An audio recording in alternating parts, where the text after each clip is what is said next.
My name is Ethan, and until 3 years ago, I believed my life would never change. I lived in a small town where every day felt exactly the same. I woke up early, went to work at a grocery store, came home tired, ate dinner alone, and spent the evening watching television. Then I slept and repeated the same routine the next day. At 28 years old, I felt as though my dreams had already expired.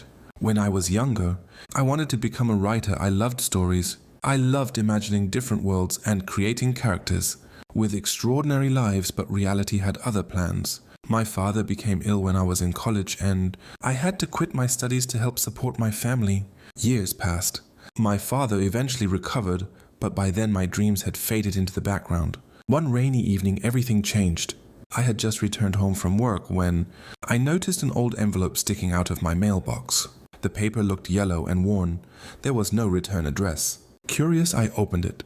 Inside was a single handwritten letter. It read, "Dear Ethan, if you are reading this, it means you are exactly where I once was, lost, tired, and wondering whether life has anything better to offer. I cannot tell you who I am, but I can tell you this. Your future depends on the choices you make in the next 12 months. Take risks, meet new people, say yes to opportunities. 1 year from today, your life will be completely different. Trust yourself. Good luck." I read the letter 3 times. It felt strange, almost impossible. Who had written it? And how did they know my name? I searched the envelope for clues but found nothing. At first I thought it was some kind of prank. Still, something about the words stayed with me. That night I couldn't sleep.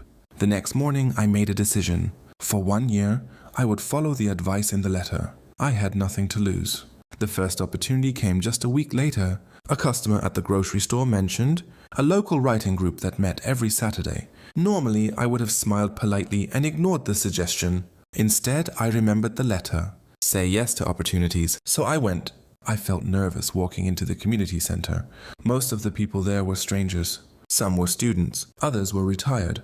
A few were professional writers. I almost turned around and left. Then a woman named Claire welcomed me and introduced me to the group. For the first time in years, I shared something I had written. The feedback was encouraging. People actually liked my story. I left the meeting feeling lighter than I had felt in a long time. Over the next few months, I continued attending. My confidence slowly grew. One day, Claire challenged me. "You should enter the national short story competition," she said. I laughed. "People like me don't win competitions." "People like you never try," she replied. Her words hit hard. A week later, I submitted a story. Then I forgot about it. Life continued. Work remained busy. Bills kept arriving. Nothing seemed different. Until one afternoon when my phone rang. I was stocking shelves when an unfamiliar number appeared. I answered. The voice on the other end congratulated me. My story had placed second in the competition.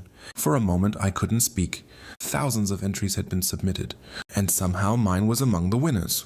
The prize money wasn't enormous, but it was enough to make me believe that maybe my dream wasn't dead after all. That evening, I pulled the mysterious letter from my drawer and looked at it again. Maybe it wasn't magic. Maybe it was simply encouragement.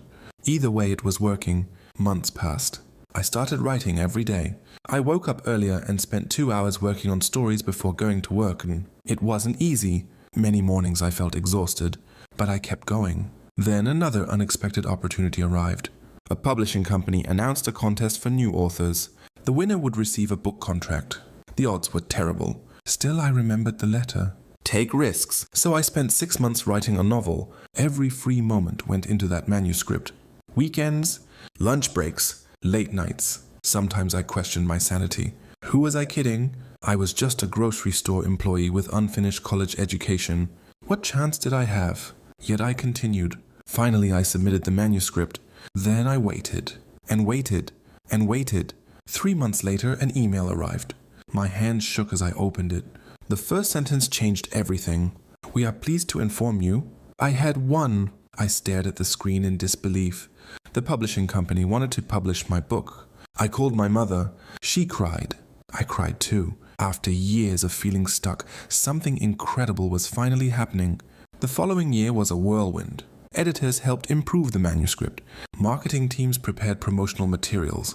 Bookstores placed orders. When the novel was released, I expected modest sales. Instead, readers loved it.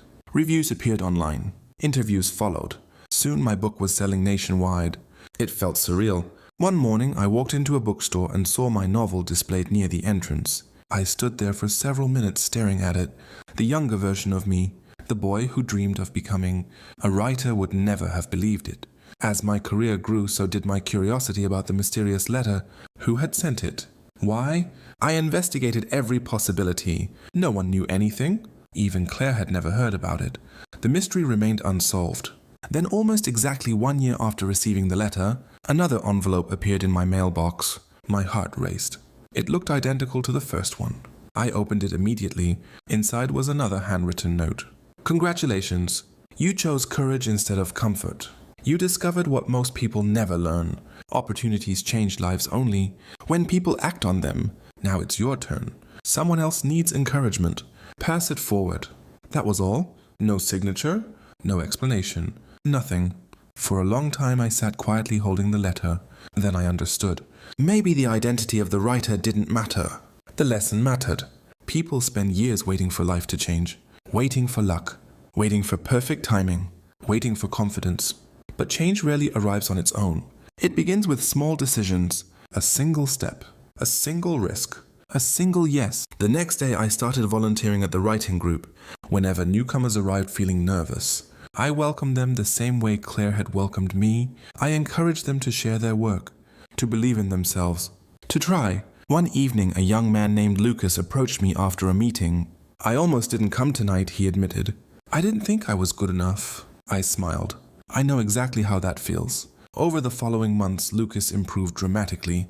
Eventually, he published several short stories. Watching his success felt almost as rewarding as my own. Years later, my writing career continued to grow. I published more books, traveled to different countries, met thousands of readers. Yet I never forgot those letters. One winter afternoon, while cleaning old boxes in my attic, I discovered something surprising. Tucked inside a folder was an envelope addressed to me. I had never seen it before. The handwriting looked familiar. Carefully, I opened it. Inside was a note written by my father. The date on the letter was from years earlier, shortly before his illness. The message read, "Ethan, if you're reading this, it means I've either forgotten to give you this letter or life has taken an unexpected turn. You have always been capable of more than you realize. Don't let responsibility convince you to abandon your dreams forever.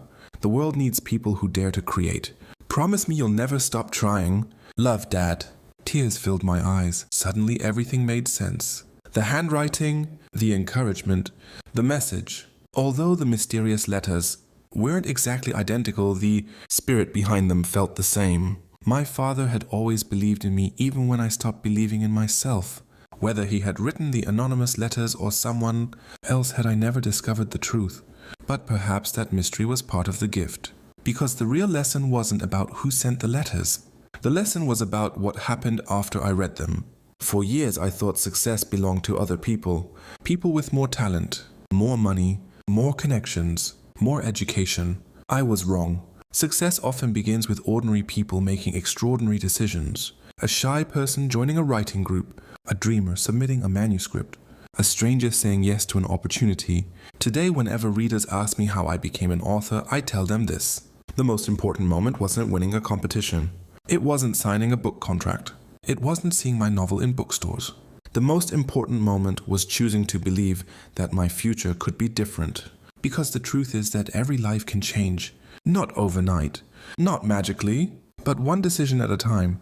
And sometimes all it takes is a single letter to remind us of that fact.